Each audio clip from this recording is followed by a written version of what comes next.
It's week 13 of the NFL, and we've got fantasy questions, such as, will the Patriots and Packers deliver an aerial assault, or will both teams go to ground and control the ball? When Denver plays at Kansas City, will Peyton Manning throw more touchdown passes to wide receivers Sunday than Alex Smith has all season? Which Thursday game will your fantasy team be most thankful for? And will the Detroit Lions have enough time to clean Ford Field of that New York Jets stink? All these questions and more answered on this week's Fantasy War Room Live to Tape. Yippee-ki-yay, motherfucker.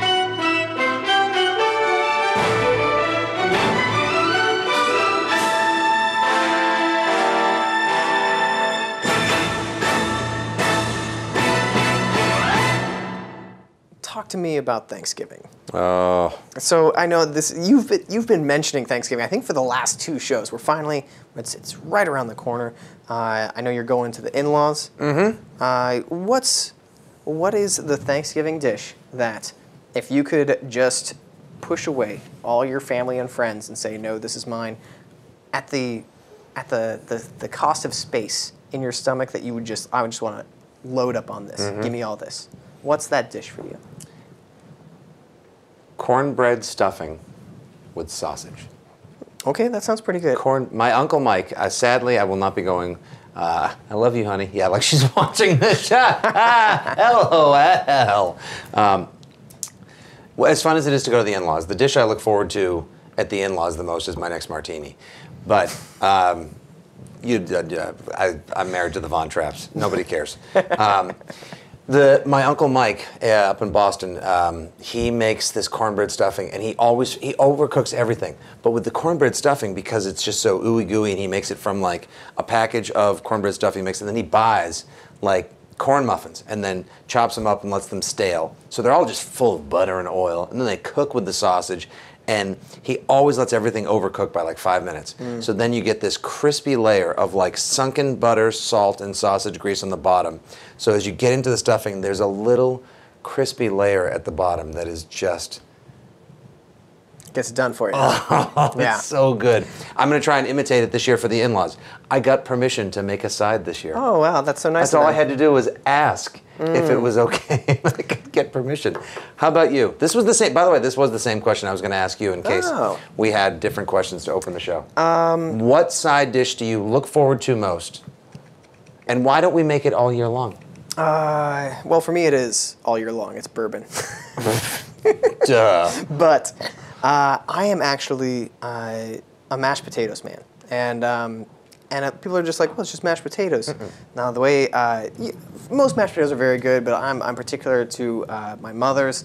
It's just a vehicle for like butter and cream, and I get the spoon in there and make a little swimming pool. And in that swimming pool goes a whole bunch of gravy. Oh, do you do the gravy volcano? I do the gravy volcano, but no, it's not a volcano because it doesn't blow up. It's just a pool, and then I'm very careful with every bite. I slowly work around and get just a little bit of gravy and a little bit of mashed potatoes in each bite, and I just constantly reshape the pool so that I've got a nice little gravy pool of mashed potatoes. It's amazing. You spend half your Thanksgiving dinner doing gravy pool maintenance. I'm a food architect, sir. You are basically the pool guy. If it means getting filled up on delicious mashed potatoes, then yes. See, mashed potatoes to me can either be the hit. Oh no! Listen, we'll get to your rankings and who you guys should start or sit in a minute. We got to get this down. This is important. This is important stuff. We'll get to the football crap. And it relates to your Thursday in your life too. Sure. Like there are certain side dishes at Thanksgiving that only really should be served at Thanksgiving. That you don't see much of the rest of the year. I don't really need cranberry sauce, whether it's from the can or if it's fresh made. I don't need it much the rest of the year. For me, that's got to go on one of my helpings of turkey. I do. Oh yeah, I prefer it most on the sandwich during fifth meal or fourth meal later on that night. Yeah, sure. But I don't really want to see it the rest of the year. Mashed potatoes, universal and year round. True. Why don't we make stuffing more often? Well, because it cooks inside the bird, so you've got... Most people don't anymore. Too much salmonella. Here's the thing. I'm actually not that huge of a fan of stuffing. Now, I've had good stuffing that I like. That's got the the sausage, maybe some oysters, or maybe some kind of nut that cooks down a little bit. But too much stuffing that I've had in my life is just moist bread. Sure. And it's broth-soaked bread. And that doesn't do it for me. No. I don't. It's got to get done the right way. You need somebody who knows what they're doing in Stuffing Town. I'm a 36-year-old man, Nick. I need to be careful about my carbs, and I've already got those carbs reserved for the potatoes. Right. And the mashed potatoes, they can be amazing. They could be basic. It could just be like mashed white Idaho russet potatoes with some butter, salt, and pepper. Fine. You know, that's how I have to make them now for my son. And I've had them when I've made them for him. And you know what? I was sort of sleeping on them. The basic 101 potato is fine. But I also don't mind if you want to just like maybe a little cream.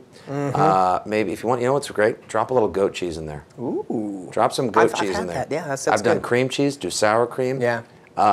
Cheddar and bacon if you really want to go all out. So that's nice. But then some people go crazy, and then the mashed potatoes start to take over the meal. Yeah. No. Sorry, no. Yeah, it's all about the stuffing, and the bird is the word. Sure. And we got another. Let's take one more brief moment to address some of the other side dishes. I used to get caught up with, you know, I felt like I had to have a helping of like every single thing. Like even if it's just a tiny spoonful of like the green bean casserole made with like the old soup can of mushroom. The mushroom. Oh, it's so good with the the crispy onions. When else do you have the crunyons, the crispy onions? See, here's the thing though.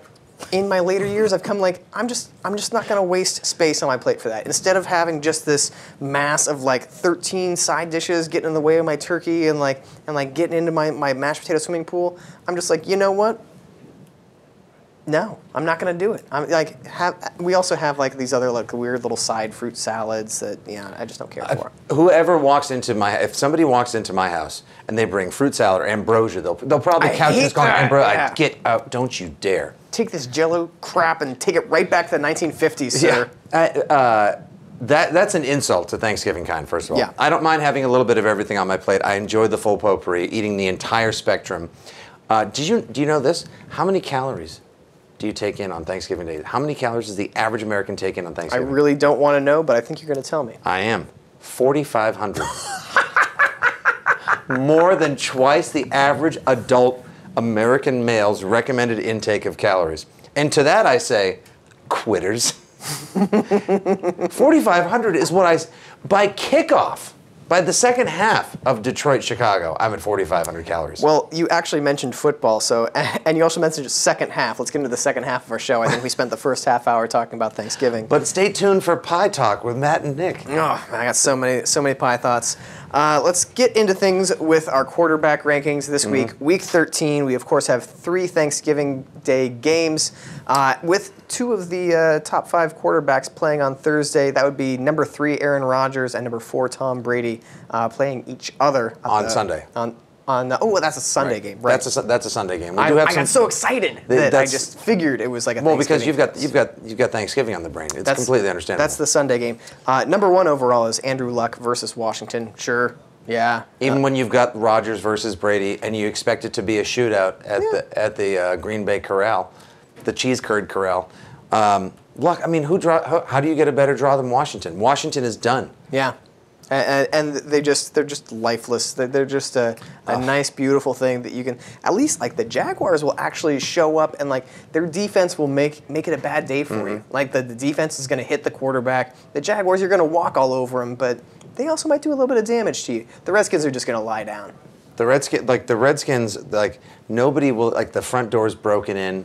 Like the windows are smashed. No one is even going to walk. No one even wants to walk inside. They just feel badly going inside. Now people might be saying, "Oh, but they kept it close to the Niners, 17-13 last week." The Niners are like because that's what the Niners do. They're playing down to every opponent they've got. They've got that play down competitive magnetism where they keep a team within within a touchdown of how they're playing. They're Florida Stating their way through the season. They are Florida Stating. Number 2 is Tony Romo versus Philadelphia. That is a tasty matchup right there, and a game that I'm very excited about. Probably after Green Bay versus New England, I'll take Philadelphia Dallas as the game of the week that I'm most excited about. Weirdly, I'm almost as excited for Philadelphia Dallas because while obviously the one that really the straw that stirs my Sunday drink is obviously Patriots Packers, but I mean, it's a great game, and it's right during dinner time. So you get the nap in. You've been looking forward to it all day, and then by the fourth quarter, you're going to be getting into Pie Town. Great. And also, Tony Romo, since for all you fantasy players who have stuck with him and thought once he broke his back and once he got hurt and the Cowboys hit that midseason swoon that he wasn't going to be worth holding on to, let alone starting anymore, last 2 games, since he broke his back and was thrown in the desert hole by Bane, 7 touchdowns, 0 interceptions. Tony Romo, gotta love him. You know who isn't like that is Eli Manning. He's at the end of our rankings list, but number 5 is Peyton Manning. Peyton Manning all the way down at number 5 at KC. The thinking is that that's a more aggressive defense, and we've seen the last couple of weeks that he's gotten off to a rocky start against Miami, but he recovered nicely. He did. The week before, obviously, against St. Louis, not so good. KC, they're in Arrowhead, tough place to play. Justin Houston leading the league in sacks. Manning doesn't do well when pressured. Of course, the Chiefs are going to be without Eric Berry, a suspected lymphoma. Get well. Oh, man. Terrible. Let's move on from that, though, and talk about number 6 is a big question mark for me. That's Ben Roethlisberger at home versus New Orleans. And the question mark being what? How many touchdowns? Well, first of all, I don't know. I don't know which Steelers team shows up. Whether it's the one where Ben Roethlisberger conquers worlds and burns other planets to the ground, or the one who just sleeps through his alarm and misses his final. Right. So I don't know which Ben Roethlisberger shows up, and against a New Orleans defense that, frankly, just gave up 180 yards and 8.3 yards per carry to Justin Forsett. A lot of that is from their secondary being useless, so maybe Antonio Brown goes wild, but also maybe they just run all over the Saints. Yeah, this could be why bother throwing the ball when you can just hand it off all day long. Le'Veon Bell. And Le'Veon Bell is twice the running back that Justin Forsett is. Yeah. Forsett. Whatever. Don't force it. Oh, whoa. I quit. I was going to say, well, you can't fire me, I quit. This power of Christ compel you. The spirit of Nick Stevens, return to him. That was crazy. Didn't it feel weird for a second? No, I felt terrible. Wasn't your neck really tired because it had to hold such a huge head? Just check it out. Maybe roll it a little bit. There you go. There it is. Nice. Roethlisberger still should be able to, let's say they lean on Le'Veon to the point where he has a 20-20 Sunday. He'll get his. Sure. Antonio Brown he'll score 2. Oh man, I gotta say I missed Antonio Brown bad on the team that I have him on. That bye week just killed me. Lost that game without Antonio Brown. I still say week 12 is too late to be having a bye. If the NFL understands exactly what the value of fantasy football is. Week 4 too early to have a bye. Week 12 too late. Just do them all there. Just do them. Do them from 6 to 10 when everyone needs a break. Exactly. I'm with you. Number 7, Drew Brees at Pittsburgh. Again, which Brees shows up. He's not as good on the road, but then it's not like the home Brees is doing all that great. He had ended up getting some nice garbage touchdown which always against pads Baltimore, the stats. but yeah. Oh boy, this is one guy right here who now is fighting for his life in one league to get into the playoffs because I did the stupidest thing I could have ever done, which was listen to yourself. Listen to myself. I should not listen. Somebody should talk me out of talking to myself, or at least listening when I speak. Because last week we were so high on Josh McCown that instead of going to Breezyville, I decided to stake my claim in McCowntown, and they're just... You started Josh McCown over Drew Brees at home. But he'd had a terrible game the week before. Drew Brees at home against a depleted Ravens secondary. How about McCown was returning to Chicago? It's where he looked so good last year. Mike Evans has been on fire, and now you know what's on fire? McCowntown, because people were in the street throwing bottles and rocks and... Oh, God. It's abandoned. All you had to do was ask me, hey, Matt, I'm thinking about starting McCown over Drew Brees at home, and I would have slapped you immediately, and then you would have been okay. Moving on. 8 and 9, Tannehill at New Jersey, at the New York Jets. Well, technically, he's at New Jersey. True. And he was fantastic in Denver. He was. 3 touchdowns passing, 1 on the ground. And that one little interception that led to the Denver touchdown not late. His fault, off a receiver's hands. He's been great. And you sang his praises a month or 5 or 6 weeks ago. Good on you for that. Thank you. Number 9, Matt Stafford versus Chicago. I don't know. I have Matt Stafford on a team, and I'm too afraid to send him out there. Softer. The homemade whipped cream that your aunt that knows how to cook brings to Thanksgiving to put on the pumpkin and apple pie, or Matt Stafford running 1 yard out of bounds when he needed to scamper for 12 yards on 4th and 11 versus the Patriots Sunday. What in the world? Don't you dive? I mean, your chin is twice the size of the rest of your face. Just dive head first, get that yard. Yeah. So what if you lead be the leader of the team? You don't. He ran out of bounds a yard before the first down marker, resigned himself to the call before it was even made by the refs, and then just trotted off the field like, whatever, no big deal. That team is in disarray. Says everything. That Lions team started 7-2. Now they've lost 2 games in a row to 2 very good teams, the Cardinals and Patriots. But it's not the losses; it's the way that they've lost and how they look like in complete disarray, and how you can go 2 consecutive games with Calvin Johnson and Golden Tate as your wide receivers and not score a touchdown. 8 quarters, 0 touchdowns. They're either Jim Caldwell has Matt Prater on his fantasy team, or they enjoy averaging 7.5 points a game. Or they're just trying to do their best Jim Schwartz impersonation and just sink a winning season and miss the playoffs again. Number 10, Mark Sanchez at Dallas. Like it. He's been disappointing. He has had 300-yard passing games in each of his 3 starts. Hasn't really gotten the touchdown to interception ratio that we might like as fantasy owners. And I say that I don't actually own him in any fantasy leagues, but if you're getting out of your burning Eli Manning building, or Cam Newton who's 13th on our list and should not be anywhere in the top 15. The Panthers are flaming, and they had a week off. I figured he would rest. He could run a little bit on Minnesota. Kelvin Benjamin is good for 2 garbage time touchdowns. He'll redeem himself and still find 15 points. I even thought about putting him ahead of Mark Sanchez. Why? Even though it's going to be a shootout on Thanksgiving, and it is a short week for them, playing obviously with just a little more than 3 days rest. Mark Sanchez, every week, just like the guy who picks number 12 in a snake league, good for 2 picks all the time. He's had 2 picks in every game. Why? And you know he's going to throw more than that because Dallas is going to put up a 35-burger he is bare not minimum. actually against the Carolina Panthers. He threw 2 touchdowns and 0 interceptions. He turned the ball over. He might have fumbled, but he did not throw an interception. He has 7 touchdowns and 6 interceptions in 3.5 games so far this year. I think he's going to be just fine. All right. I mean, maybe a turnover, sure. Maybe 2 turnovers, sure. But like 300 yards. Go ahead and book him for 300 yards. Probably 2 touchdowns. And a Chuck Woolery. 2 and 2. Yeah, sure. All you know right. what? Touchdowns are worth more than interceptions. Last I checked. All right. And then rounding out the top 15, we've got Cutler and Rivers at 11-12. Newton at 13, which I don't like. Russell Wilson. Another effective week. 73 yards rushing on the ground. And then 200 yards through the air. 1 touchdown, 0 turnovers. Easy 20 points right there. Take it every time. And then Eli Manning at Jacksonville against our better judgment. He's going to get it done. They're the ultimate It's the ultimate match play, right? Yep. Always start somebody against Jacksonville. Jaguars are the way to get it done. All right, we talked too long about quarterbacks. Let's get into the RBs. Okay. Number 1, DeMarco Murray versus Dallas. Yep. DeMarco versus Philadelphia. That's a misprint on our page. DeMarco, he plays for Dallas still. He's playing Philadelphia. That would be not fair to Dallas if the Philadelphia Eagles got to start LaShawn McCoy and DeMarco Murray. Hey guys, we're short a guy. Can we can Red Rover, can DeMarco come right over? No, we wanted to play him today. Sorry, he's ours. right. We asked nice. Number 2, Jamal Charles versus Denver. Yeah, Charles has been fantastic. Yeah, he has.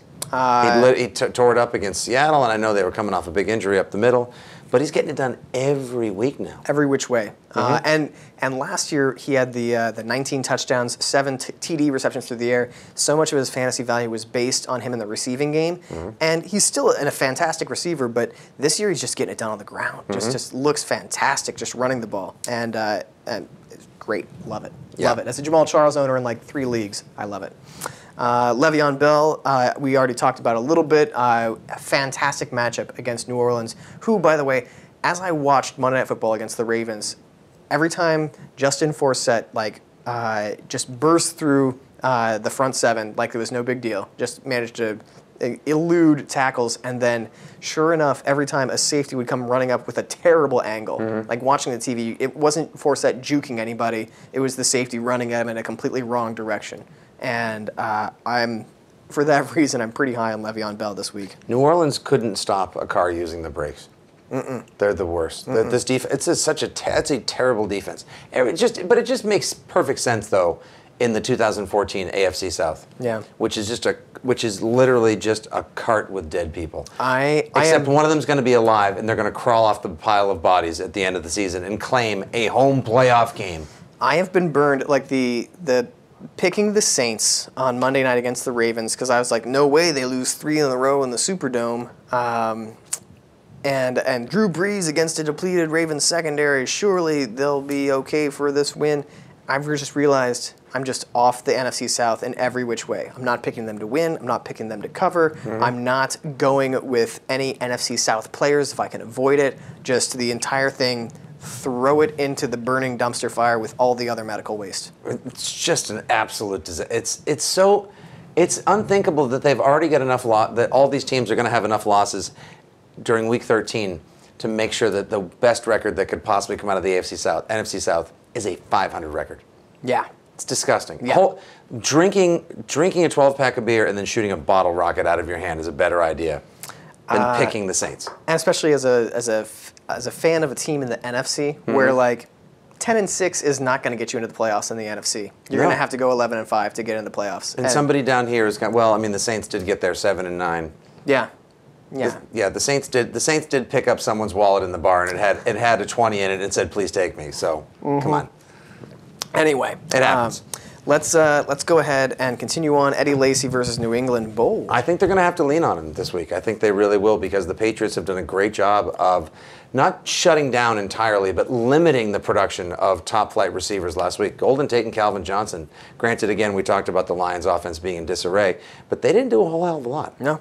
Nor has anyone recently. Nobody has lit it up, per se. Brandon Browner's done really well. Revis has played really well. Played out of his mind. He's been fantastic. Yeah.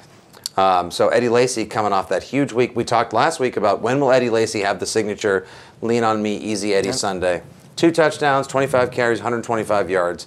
And if there's anywhere you can get after the Pats, it's up the gut. Yeah, consecutive games with 2 touchdowns for Lacy. Let's see if he keeps it going. And at number 5, welcome back to the fantasy fold, LaShawn McCoy. 130 yards and a touchdown last week. Looked like himself. And that was with Darren Sproles doing his usual, I'm going to vulture a touchdown from LaShawn McCoy. Yeah.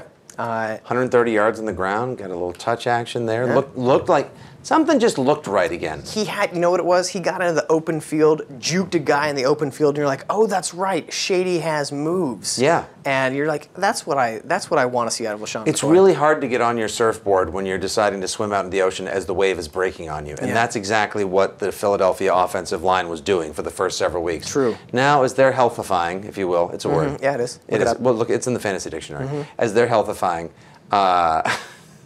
he's looking more like himself, too. Maybe in a strange way. Think of it this way. If he wasn't able to carry the rock and get it done as much as he needed to earlier in the year, he's got a little more life. Yeah. He may have just that juice in his legs for the playoff. If you have managed to, use your first-round pick early on LaShawn McCoy, and you have managed to scratch and claw your way to, like, a 7-5 record, and you're like, and if you're just getting barely into the playoffs with LaShawn McCoy finally rounding into health, you are in very good shape for the fantasy playoffs. And if you're an even better man, your friend whose team is 3-9 because he took Adrian Peterson first, when all of your friends rally at the bar to watch the fantasy playoffs, you buy him a beer. You feel badly for him. Number 6, Matt Forte at Detroit. Forte had himself a fantastic game. Now, of course, Detroit is tough against the run, even though they still don't have Nick Fairley back. But Forte's been the one reliable part of the generally broke-ass Bears team. In a half-point PPR league, averaging, 7 catches a game. I mean, he's going to be the only guy ever with over 100 catches at the running back position and 300 carries. It's insane the way but he's been far and away the most reliable part of the offense. Number 7, C.J. Anderson at KC. You can run on Kansas City. They've given up almost 5 yards a carry. I think now up to 5 yards a carry since Latavius Murray broke off that 90-yarder. But 5 yards a carry they're giving up. They do actually give up rushing touchdowns. We've seen it happen. It happens. The dam has finally broken. And C.J. Anderson, since coming in, 3 straight games with 100-plus yards from scrimmage. 163 versus Oakland, 115 versus St. Louis, 195 against Miami. Crazy good day against Miami. That was a pretty good Dolphins defense that trotted out. 160 on the ground, another 30 or so through the air. Number 8, Marshawn Lynch at San Francisco. Yeah. Tough matchup. Yeah. Maybe. Yeah. What a jackass. Why not? Put a sock in it. What are you talking about? He doesn't want to talk to the media. He doesn't have to talk to the media. It's part of your job. No, it's Comes not. With his job is to carry the rock, boss. You Seahawks, you Pacific Northwest apologist. I don't care. I don't care if nobody on the Seattle Seahawks ever talks to the media about anything. I don't care what they have to say or what they don't say. I just want to watch them play football and win. That's what Marshawn Lynch is. He's about that action, boss. Oh, stop it. Moving on, Justin Forsett versus San Diego. Sure. Mm-hmm. Yeah. Why not? He has been an absolute monster and the waiver wire pickup of the year. He deserves to win the waiver wire award. Maybe C.J. Anderson deserves some late season consideration, but Forsett picked up in what, week 2 or 3? Right. For consistency and the surprise factor alone, nobody saw that. How can you be the most improved player when nobody even knew you were still in the league? Here's something that I've got a question about. Number 10 here is a hidden gem. Andre Ellington versus Atlanta. The Falcons cannot stop anybody, particularly on the ground, even though the Falcons can stop somebody themselves from winning. That is the most Mike. What's that? We're winning. Mike Smith is like, I got this. Yeah, with that damn smile on his face. Yeah. Oh man, that guy. But Andre Ellington, especially the Cardinals are going to run away with this. Yep. Ellington's going to tote the rock a bunch. Mm-hmm. Even at 3.4 yards per carry, he's going to get in the end zone. I like Ellington a lot this year. Every swing pass of his is just going to be almost a guaranteed trip to the house. That's all right. Let's rush through the back half of the 11 through 20 here. Rashad Jennings at Jacksonville. Yes, please. A little bit upset as a Rashad Jennings owner about Andre Williams getting a touchdown last week, but Jennings still got it done. He's involved in the passing game, makes him look good. Alfred Morris at Indianapolis. You can definitely run on the Colts. We've seen that. And I wouldn't put the ball in. I would not put the ball into RG3's hands if I had to. No, if you can snap it to anybody else. If you could direct snap it to the running, if they should just run Wildcat the entire game. Roy Halou and Alfred Morris. And put Sammy Subway Sandwich on the sidelines and just force him to watch. He's terrible. You know what? He needs to work a trade to the Eagles so that he can get good too. He's basically, at this point, that's exactly. At this point now, RG3 is a guy that walked out of the bathroom with toilet paper stuck to his shoe. Is anyone just going to stop and tell, he's terrible at football. Is anyone going to stop and tell him, you got toilet paper on your shoe? You're not good at football. No one wants to tell him this. Nah, it's just the Redskins poisoning him. The organization's dysfunction just poisons everything good. He's a car with 3 wheels. It's going to explode soon enough. Let's stick with running backs. Mark Ingram at Pittsburgh. Jeremy Hill at Tampa Bay. Ooh, Jeremy Hill or Gio Bernard? Don't know. Now that Gio came back into the equation, who do you like better? We're going to talk about it later. How about that? Handle that in questions. That's a tease. That's what they call that in the business. Y'all got to keep watching. Number 15, Arian Foster. He gets a question mark because we don't know if he's going to play. Versus Tennessee, certainly a tasty matchup. Isaiah Crowell at Buffalo. Of course, it's Crowell. Yeah. It's never the way that you want things to be pronounced. No, of course not. He's looked really good. I do hate the timeshare with Terrence West. Trey Mason at Oakland, sure, a running back against the Raiders. Although the Raiders' defense has looked rather plucky recently, Khalil Mack has certainly played very well. He's great at celebrating a big stop 20 yards behind the line of scrimmage, too. Oh. He's the Mac daddy. You know what? They won that game. They had a timeout to burn. Yeah. They just took a sorry for partying timeout. Yeah. Justin Tuck was the MVP of that game. Ryan Matthews, Reggie Bush, Jerick McKinnon, no, and no thank you. Let's round out our top 20. The talk about, this is the running backs this week are the opposite of what you want your Thanksgiving table to look like. Slim pickings, and everything has been left out for at least 24 hours. Yeah. You're like, is this a Lorenzo Taliaferro good? Oh, no. Oh, my God. I think something's actually moving on the turkey plate. All right, let's talk wide receivers. All right. Number 1, Demaryius Thomas. Gigantic game, 87 yards, 3 touchdowns versus Miami last week. He either catches over 140 yards with no touchdowns. If he catches less than 100 yards, there are usually at least 2 touchdowns. But if he catches over 100 yards, there usually aren't more than one. There's usually not more than 1 touchdown. Yeah. It's weird how his games work. Yeah, exactly. And then Des Bryant versus. I was going to say with Julius Thomas banged up because Demaryius has the size. Yeah, he's got that Peyton size. has him all over the field, so I can see he usually plays to the outside if you've got Julius Thomas healthy on the inside. Last week they actually Sanders surprisingly played, put Welker in the equation. So there's still a little bit of health-related questions surrounding the Broncos receivers, but one way or another, whether it's via yardage and PPR or touchdowns, Demaryius is still on top. He's getting done for you. Yep. And Des Bryant, speaking of getting it done, another huge game. Yeah. 2 touchdowns and a beastly touchdown, too, at that. The one with only a minute to go? Yeah. When Romo had enough time to go to Apple TV, see if what was on Netflix. Then Netflix crashed, so he restarted Apple TV, went to the kitchen, got a snack, came back. My God, anyone could have thrown that pass to Dez. Antonio Brown versus New Orleans. Oh, welcome back, Antonio Brown. I missed you on the team. Oh, I didn't realize I've got a playoff team with Antonio Brown in the lineup, and without him in the lineup, that team's just garbage. That he just carries that team. Remembering Antonio Brown is on your fantasy team is like coming home, wanting to watch a XXX website, and then remembering there's pizza in the fridge. You're like, oh, that's right, I have Antonio Brown. He's playing New Orleans. Yeah, this day is gonna be all right. And I have a subscription to Brazzers. and my subscription to Brazzers hasn't run out. And there's 2 slices of meatball pizza in the fridge. Oh. Hooray for me. For Calvin Johnson versus Chicago, and I know the Bears are garbage, but as a Calvin Johnson owner, it's been famine, man. It has been a season of famine since he had those 2 touchdowns in week 2. He's been like the 30th ranked wide receiver, 36th ranked. When will Fantasy Moses come and part the Hawaiian Blue Sea and just let the starving owners of Calvin Johnson feast again? It's been terrible. Who will be the Moses of fantasy and let Calvin Johnson lead him to the land of prosperity again? It's ridiculous. I mean, just throw it up to him. Do what you usually do. Throw the ball up to him and see if the tallest person on the team can catch it. And tallest and strongest. I mean, it's so frustrating. Chicago can only field the most reasonable facsimile of a cornerback they have is Kyle Fuller, who I think is a full 8 inches shorter than Megatron. I demand that Calvin Johnson have 3 touchdowns on Thursday. I will not. If he has 90 yards and 2 touchdowns, I will not be happy. I am owed more as a Megatron owner. I will tell you what. I will take the Megatron challenge. If Calvin Johnson has less than 90 yards and 2 touchdowns, so basically with PPR, we'll say, if he has less than 18 points, I will sit here and I will drink white wine next week. Ooh.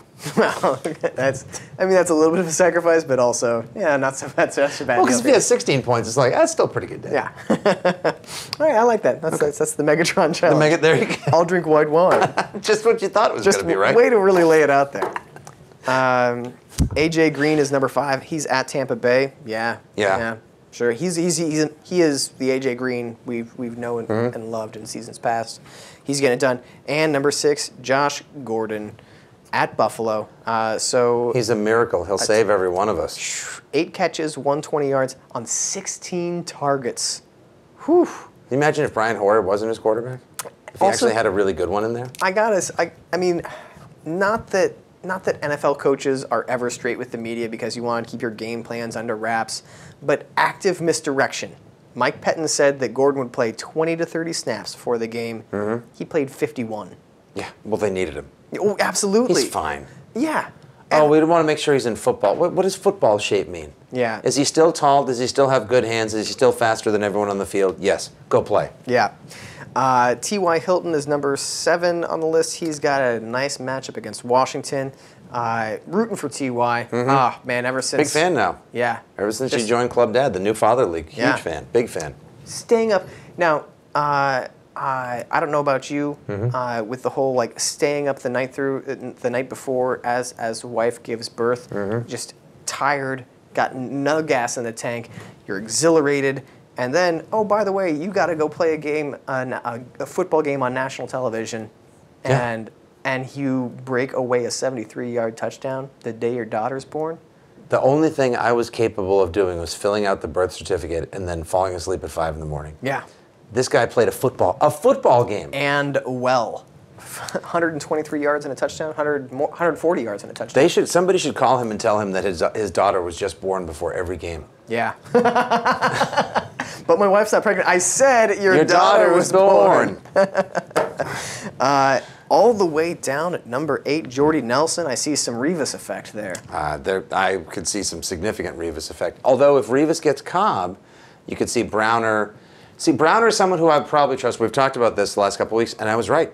Because Revis was on Golden Tate more often than he was on Calvin Johnson. They mixed and matched. Yeah. I could see, depending on what the route is or what the look is. And the Packers switch up their looks a lot. Right. They'll move Jordy over to the slot sometimes. They put Randall Cobb in motion. One of these three is catching a touchdown Sunday. Andrew Corliss, Devonta Adams, or John Kuhn. One of the three, because that's us. People do this.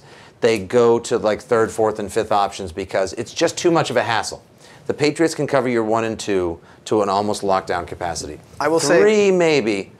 If Jordy Nelson scores a touchdown on Sunday, it will be 25 yards or longer. He's not scoring from like inside the red zone. They're not giving the deep ball up. I was going to say if Jordy Nelson scores a touchdown Sunday, it's going to be because somehow he fights off like man-to-man to man-man hand coverage. We're at an odds impasse once again. there. I'll tell you what, if Jordy Nelson catches a touchdown pass of 25 yards or longer, I will sit here and I will eat brie cheese with apples alongside that white wine I'm getting from Megatron. Just making all sorts of sacrifices. All the way down at number 9, Odell Beckham Jr. at the Jags. He's got a nice matchup. By the way, welcome to the world of wide receiver 1. Can we get your bags for you, Odell Beckham? Yeah. Oh, that's okay. We don't need to because they'll fit in the giant hand you made one of the greatest catches in NFL history in. Man. Damn. You know what? Can we? I want to take I don't want to derail the show too much, but. Oh, we did that already. It's fine. Yeah. Oh, yeah. Several times over. Every time a week. Oh, and someone is my ear saying that we've already been talking about wide receivers too long. Well, too bad, because the people that I don't like on the internets are like, oh my gosh, Odell Beckham made this amazing catch, maybe the best catch ever on national television in prime time. Oh, you haven't seen the YouTube video of him at LSU making a one-handed catch of a kickoff. Well, actually, I have seen that video. Oh, well, he makes those one-handed catches in practice all the time. They just showed it on. Yeah, I know, but like this is I haven't. He also isn't getting fouled and tiptoeing down the line while he does it and scoring a touchdown without ever using his second hand as he falls to the ground. Like, let me appreciate this thing in a vacuum and also with context. I don't need you to be like, oh, I've been on the Odell Beckham Jr. train ever since he was recruited at LSU. Hey, that's great. I knew about him at LSU too, but I don't need like the whole freaking history of Odell Beckham Jr. to appreciate the amazing catch that he made. That's all I have to say. Just if you need a moment, just you should be careful when you get off your soapbox. I would hate for you to roll an ankle or something. Yeah.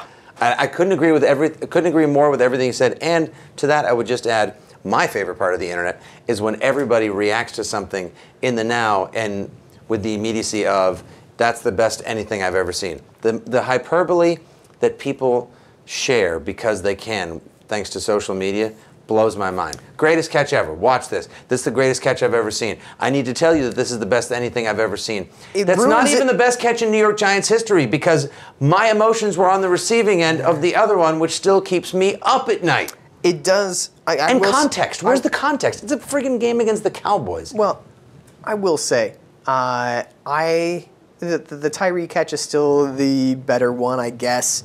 But in terms of sheer athletic achievement just from the wide receiver, I would take the Odell Beckham catch. And I'm with you on the hyperbole, the blowback against that. It lessens the actual genuine excitement about things that legitimately deserve the best ever, things like this Beckham catch. It's contemporary social media wolf crying is what it is. Like, yes. How many times is somebody going to tell me this is the best anything in the world? All right. That said, we have gone on too long yet again.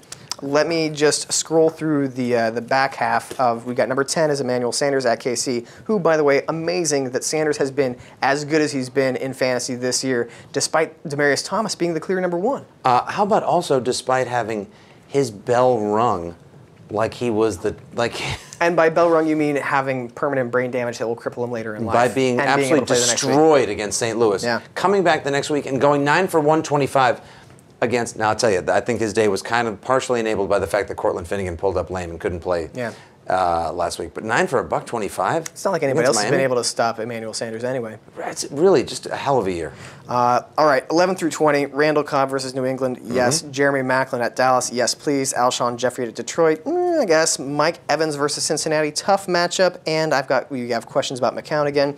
Brandon Marshall at Chicago, Golden Tate versus Chicago, yes, please. Kelvin Benjamin at Minnesota, Mike Wallace at New York Jets. Jets are very weak in the secondary, as we all know. Jordan Matthews at Dallas, he's really come on with Sanchez, and Brandon LaFell at Minnesota.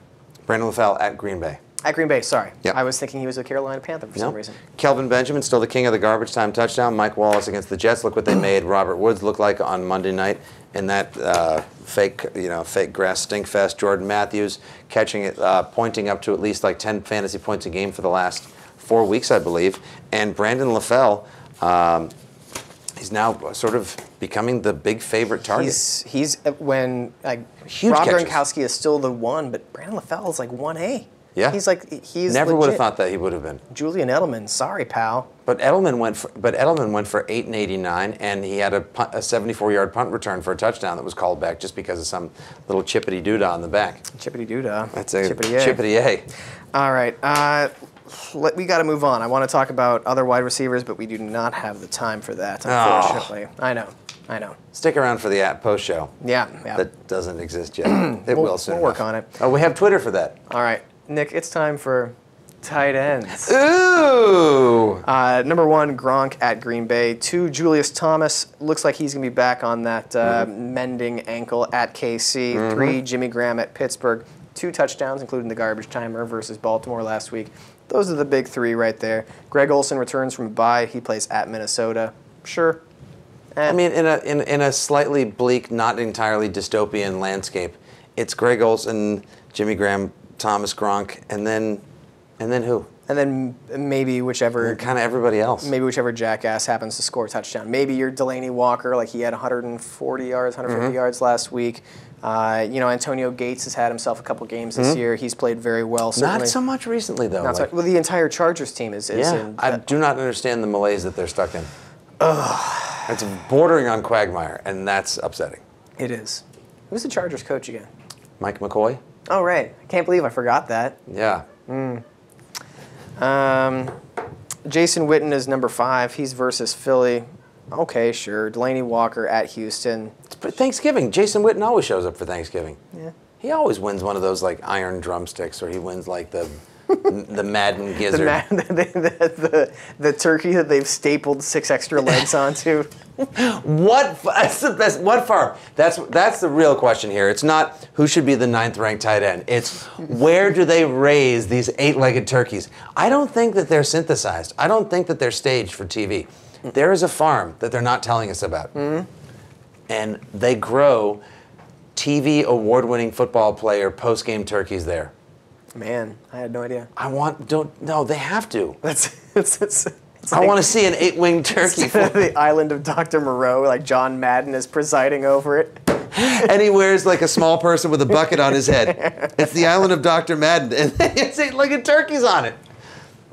Oh, Yeah. sold. That is greenlit immediately. We've got a development deal with Hollywood. And getting into our little sleeper pick / back half of the tight end pool.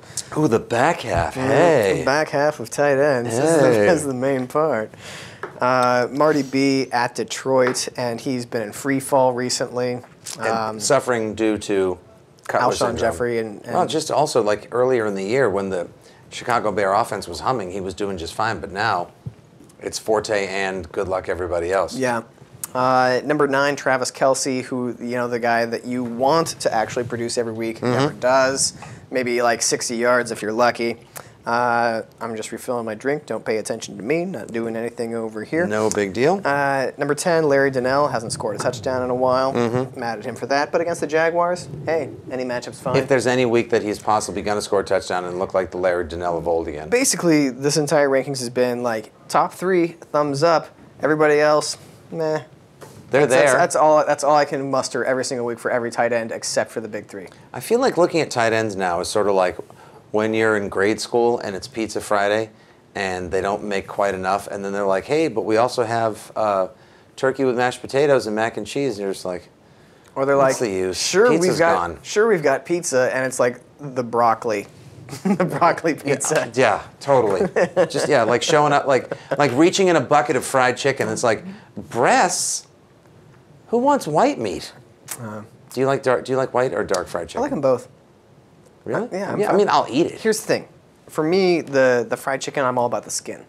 But yeah. So for me, as long as the other rest of the chicken is like juicy and flavorful, I'm fine. I'm not like, listen, I understand that like it's cooler to like the dark meat better, but I just like all fried chicken. If I've sat in restaurants before and I've watched people order the fried chicken, and then it arrives on their plate, and then they pull the skin off, and I just walk right over their table and I just throw it on the ground and just go hug a tree, hippie. Order the quinoa, you jerk. That's the whole point. Anyway, so the rest of the chicken without skin is basically 6 through 15. Tell you what, though, depending on how things play Sunday, the Patriots last week, they decided that they really weren't going to run the ball that much. And, of course, they ran it with the guy that nobody expected after the other running back made the cover of Sports Illustrated. Jinx! Tim Wright. Big day Sunday. 23 of 26 targets on the season he's secured and has 6 touchdowns. Yeah, but here's the thing. If he's not getting in the end zone, he's not doing anything at all. So that's why he actually had a good game across the board last week. Right, because they went 4 and 5 wide, and when you have him in the game, he's kind of like a wide at the tight. I'm trying to block out the fact that I removed him from my lineup at the last minute, and then he scored like 2 touchdowns like immediately. Yeah. It was no breeze for McCown. No, I got you. Yeah. Yeah, I got you on that one. Yeah. Don't worry. You can always feel better when you're surrounded by me. Basically, that's who I am. I'm the fat chick that every girl makes, fantasy-wise, that everyone hangs out with to look better. Let's talk about the last 5, or at least say their names. I don't think we have to go too deeply into them. Fleener, Daniels, Wright, Michael Rivera at St. Louis, and Eric Ebron. Ebron is the speculative play. Yeah? Well, he had a couple of big passes that he dropped against the Patriots. And I think the Lions are going to need to score some points. And if there's any way that they can sort of change things, shake things up a bit in Detroit, throw to the big, fast, #1 draft pick, super talented tight end guy. And maybe that'll open things up for the Lions again. Just saying. I have that. As we talk about tight ends, I think about Austin Seferian-Jenkins playing. Austin Serafina. I want to call him Austin Seafarin-Jenkins because he plays for like the Pirates, and there's a ship in the stadium. Oh, pirate ship in the end zone stadium. Yeah, Austin Seafarin-Jenkins. Yeah, I think there's a Houlihan's in the stadium seafarer. too. Yeah, he is a seafarer. Anyway, that's okay. That's what I have to say about tight ends. Ooh. All right, defenses/special teams. The #1 play on your board is Indianapolis at home versus Washington. The Washington offense is close to becoming the new match play. Yeah, sure. That's what you're supposed to do. When the Redskins come to town, yeah, you start the other team's defense. I mean, what's to keep Robert Griffin III from throwing a pick 6 and getting sacked 5 times? I don't know. The sun coming through. Yeah, I mean, nobody's going to stop him from doing that. They're so bad. Why are they so bad?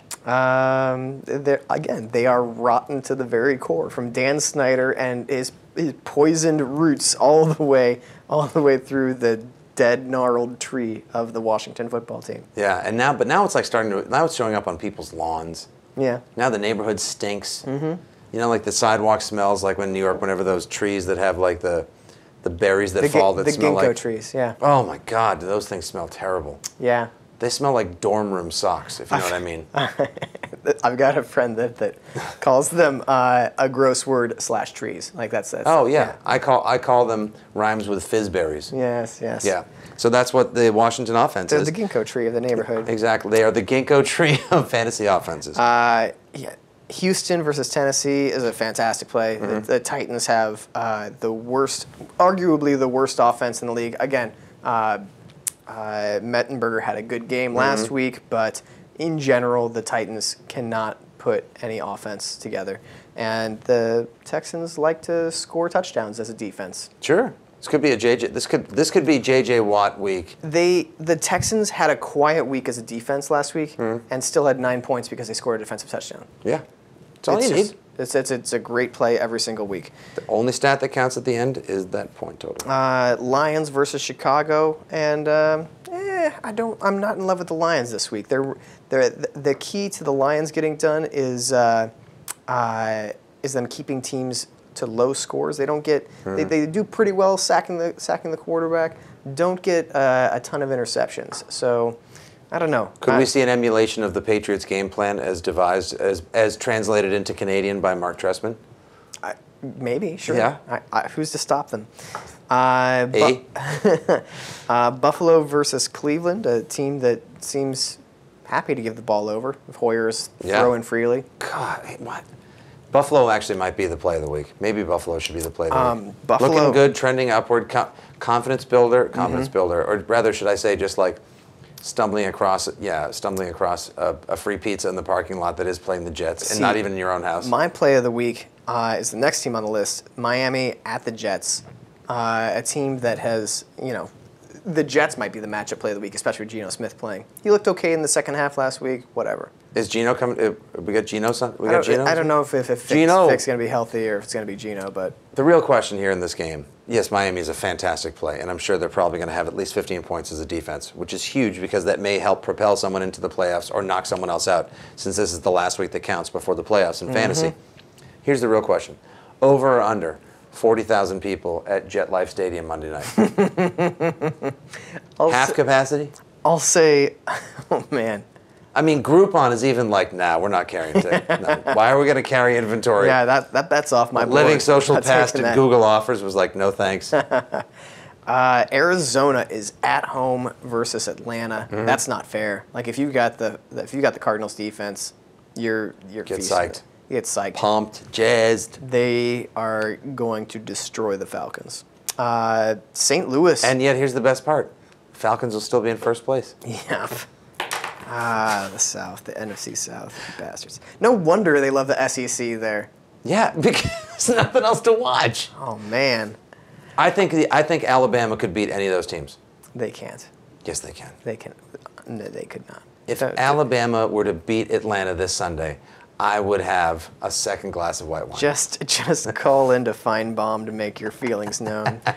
Number 7, St. Louis Rams are at home versus Oakland. Certainly a good play. 8 and 9, I think both these teams are great plays. Seattle at San Francisco and San Francisco hosting the Seahawks. I think both defenses are going to have a great game. I think that's another slug it out 13-6, 13-10 game. This is Mothra versus Godzilla in downtown Tokyo. If the over-under was something as low as 28, I would still take the under. This is King Kong versus Godzilla. It's just going to be this one of the most annoying football sports analogies is like, someone's going to come out and punch someone in the mouth. This one's going to be a real slugfest. This probably is the only because Pittsburgh Ravens, they're not quite the same as they used to be. No. Ravens Steelers. No. I think they kind of just punch each other in the mouth one too many times. This is the slugfest of the NFL. Yeah, and they're punching each other in the mouth with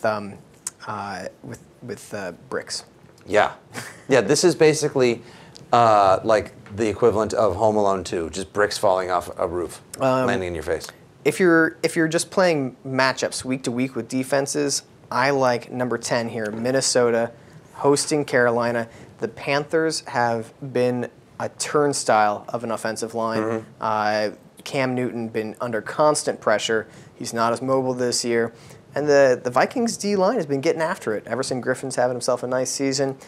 They've had something like before Aaron Rodgers and his quick release, led the Packers to victory last week. They'd gotten something like 20 sacks in the previous 4 games. Top 5 in the league in sacks. A lot of pressure they can apply. Just to complete the semi-soft cheese of an offensive line for Carolina, even with the week of the bye. They can't run the ball. Their only wide receiver is Kelvin Benjamin. Go ahead and play the Vikings and feel confident. The Vikings D and feel confident about that. Number 11, you like here in the back end? Cincinnati at Jacksonville. Yeah, I'll take Cincy. Yeah. Yeah, we've talked about it. The best defense in the league is whoever's playing the Jaguars. I don't know why can't I trust Cincinnati?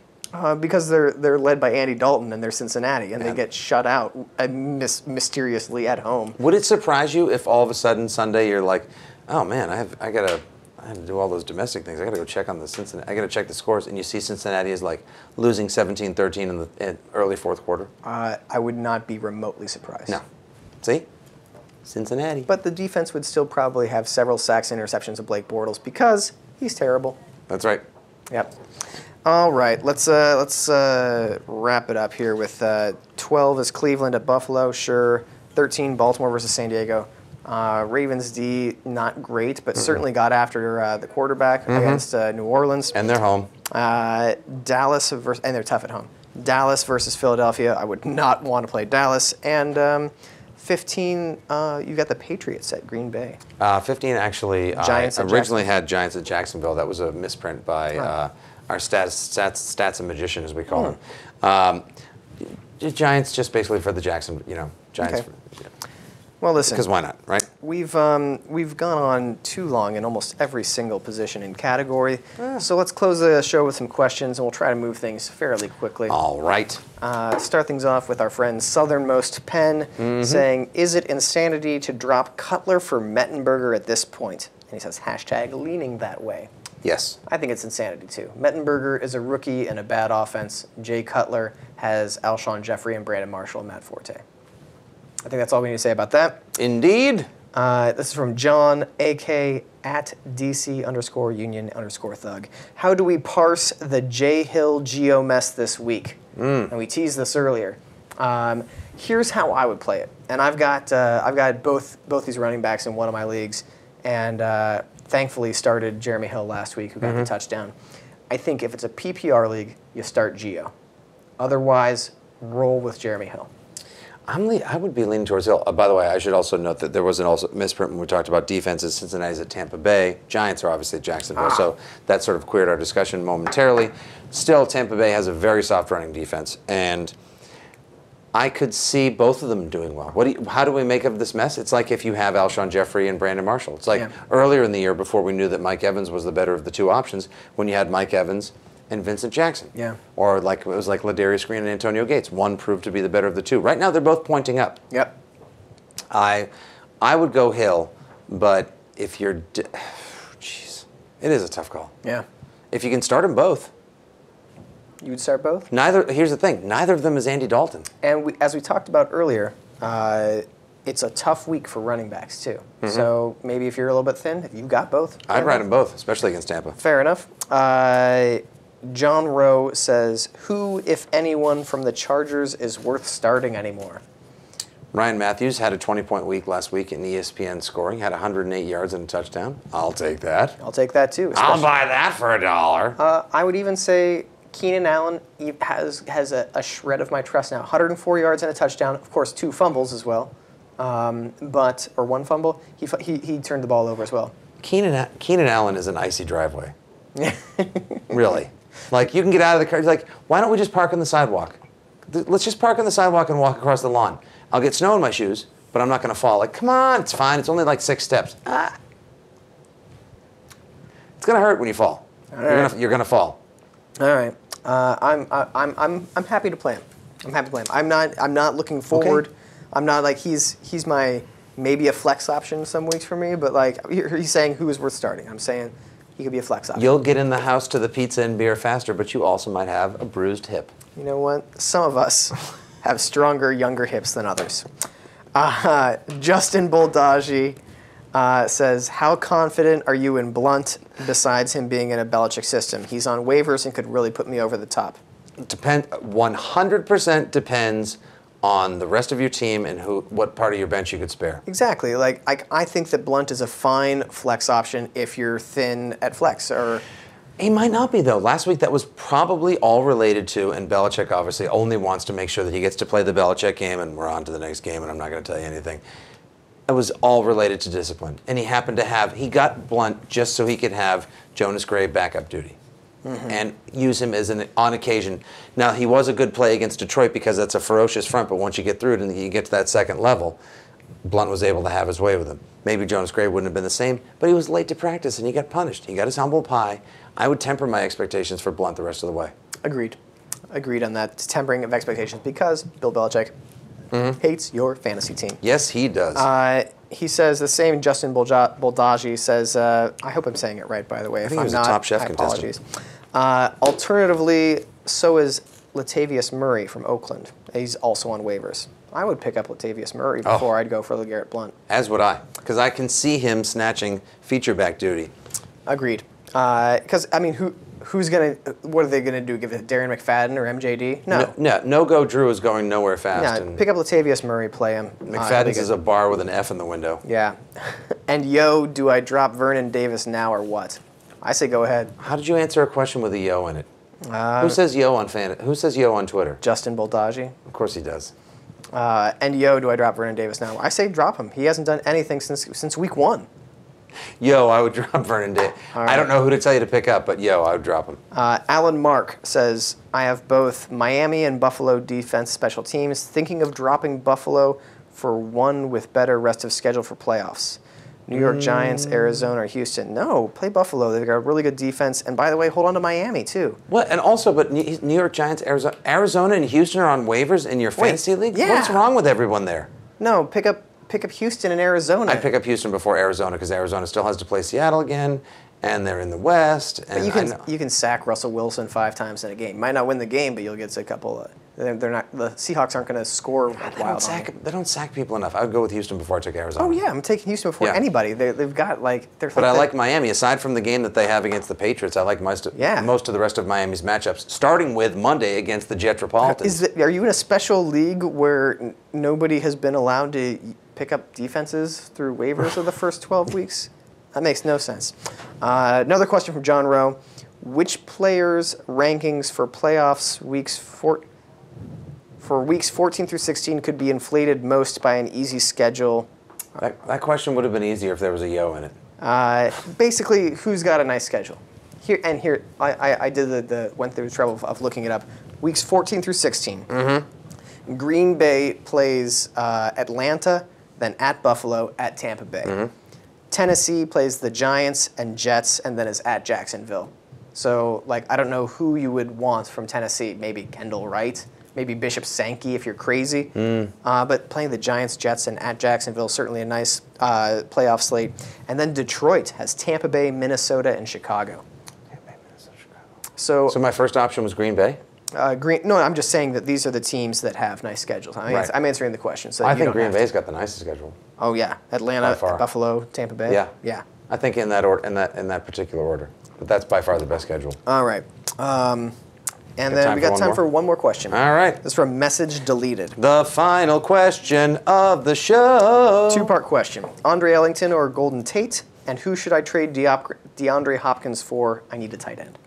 So Ellington or Golden Tate? You're going Ellington all the way. Ellington because the Falcons have the worst defense in the league, and Ellington is going to be running the ball. Mm-hmm. And Golden Tate might have a great game. Sure, that's fine. Andre Ellington is the way to go. Who should I trade DeAndre Hopkins for? I need a tight end. Doesn't matter. Whatever tight end you can get your hands on. There's nobody that's because you're not gonna. Here's the thing: you're not getting Gronk, you're not getting Graham, and you're not getting Julius Thomas. So who you're gonna get for DeAndre Hopkins? If you can roll the dice on somebody who's more enamored of a wide receiver who was kind of surging, but now may take a step back because Fitzy's at the helm, maybe you can get Greg Olsen. Maybe you can get Martellus Bennett. See if you can. Why not? Martellus Bennett, sure. Delaney Walker, he's obviously got a connection with Mettenberger. Delaney Walker. I'd take that. He had 10 for 145 last week. And we just talked about Tennessee having a weak schedule. New York Giants, Jets, and Jacksonville. So sure, maybe Delaney Walker. And those are 3 teams you can throw the ball against. Right there. DeAndre Hopkins for Delaney Walker. Shazam. You're welcome. You're welcome. All right, folks. Thanks for paying attention. This is a particularly loose and poorly organized show. Unlike most of our usually tightly organized, structured, well-oiled machines. Good news for those of you who listen to the show instead of watching it, and you're missing out on so much. So many clean lines, black and white, a little bit of a Cold War feel. You're missing out on watching the video. But if you're just a listener of the show, good news. The show's going to be on iTunes. Finally made it happen. We just took 2 months. Because one thing you can't do is leave YouTube playing in the background and listen to it. This is a digital publisher, and we're web savvy that way. Good luck. Happy Thanksgiving, first of all. Happy Thanksgiving to you. Happy Thanksgiving Safe to all travels the watchers, if you're going listeners. somewhere. Mm-hmm. And good luck, because by the time we speak to you next week, we're going to be talking playoffs. Playoffs. Not practice. Playoffs. We're talking playoffs. Playoffs? At Matt Ufford, at Ahoy Nick Stevens. Hit us up on Twitter if you got any questions. We'll see you next week. Stuffing.